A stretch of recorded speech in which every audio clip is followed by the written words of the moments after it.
Hello guys, welcome my YouTube channel medico inside hub. इससे पहले की वीडियो में मैंने बताया था एंटी हाइपरटेंसिव ड्रग्स के ट्रिक्स क्या क्या होते हैं, मतलब उसको हम इजी वे में कैसे याद कर सकते हैं, क्योंकि ये थोड़ा सा ब्रॉड टॉपिक था, इस वजह से मैंने पहले ट्रिक्स बताए हैं। अब आज मैं इनके थोड़े से डिटेल्स बताऊंगी। 81 रिसेप्टर ब्लॉकर में स्पेशली टेलमिसार्टेन के यूजेस, उसके प्रिकॉशंस क्या क्या होते हैं। अगर मेरी ये वीडियो आप लोग को अच्छी लगे तो प्लीज़ लाइक शेयर सब्सक्राइब ज़रूर करें। 81 रिसेप्टर ब्लॉकर, इसमें जो ड्रग्स आते हैं उसको पहले देख लेते हैं। इसमें आते हैं टेलमिसार्टेन, लोसार्टेन, वॉल्सार्टेन एंड कंडेंसार्टेन। अब इसके लास्ट में आ रहा है सार्टेन, तो इसे हम इसी तरीके से याद कर सकते हैं कि इसके लास्ट में आ रहा है सार्टेन, मतलब ये है 81 रिसेप्टर ब्लॉकर, जो कि आता है रेनिन एंजियोटेंसिन सिस्टम इनहिबिटर। ये थोड़ा सा लेंदी लग रहा है बट ये इजी वे में समझते हैं। अब सबसे पहले देखते हैं रेनिन क्या होता है। रेनिन एक प्रकार का पेप्टाइड या एमिनो एसिड, या बोल सकते हैं हम प्रोटीन में रहता है एमिनो एसिड, जो कि ये प्रोड्यूस कहाँ से होता है, हमारी किडनी से प्रोड्यूस होता है। एंड एंजियोटेंसिन जो होता है, ये एंजियोटेंसिनोजेन नामक एक पेप्टाइड को प्रोड्यूस करता है, जो कि होता है लीवर से प्रोडक्शन होता है। अब जो एंजियोटेंसिनोजेन रहता है, ये एंजियोटेंसिन फर्स्ट में कन्वर्ट होता है। फर्स्ट में कन्वर्ट ऐसे ही नहीं होगा, फर्स्ट में कन्वर्ट होने के लिए इसको ज़रूरत पड़ती है रेनिन की। रेनिन के थ्रू ये एंजियोटेंसिन फर्स्ट में कन्वर्ट होता है। इसे डेकापेप्टाइड भी बोला जाता है, क्योंकि ये 10 एमिनो एसिड या 10 पेप्टाइड से मिलकर बना होता है। अब इसके बाद एंजियोटेंसिन फर्स्ट से एंजियोटेंसिन सेकेंड में कन्वर्ट होता है।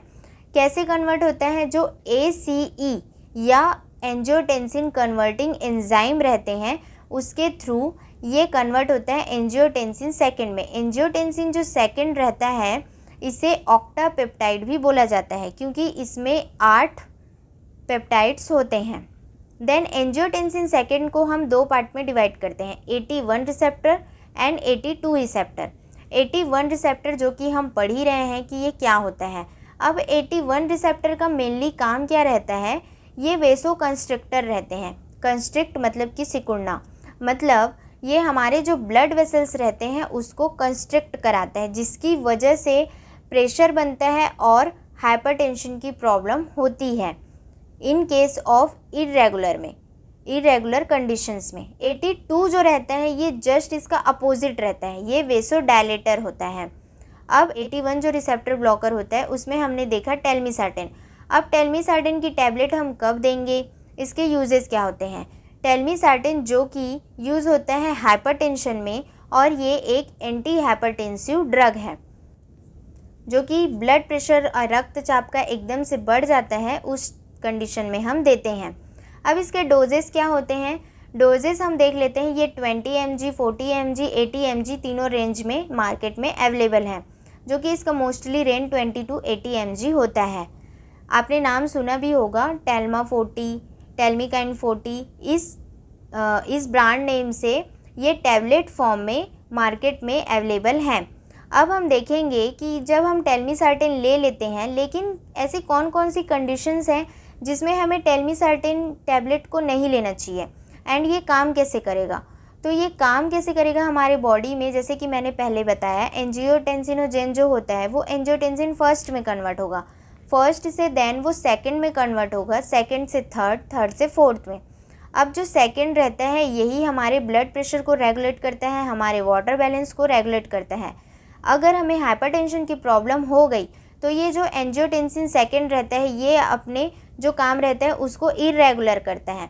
अब अगर हम इसी कंडीशन में, जब हाइपरटेंशन हो गया, उस कंडीशन में हम टेलमिसार्टेन की टैबलेट अगर पेशेंट को देते हैं, तो वो क्या करता है, जो 81 रिसेप्टर जो कि हमने एंजियोटेंसिन सेकेंड में देखा था, तो इस NT रिसेप्टर को ये क्या करता है, ब्लॉक कर देता है या इनहिबिट कर देता है, जिससे कि क्या होता है, इसका जो प्रोडक्शन रहता है वो कम हो जाता है, और जो ब्लड प्रेशर रहता है वो रिड्यूस हो जाता है, जिससे धीरे धीरे ब्लड प्रेशर पेशेंट का नॉर्मल हो जाता है।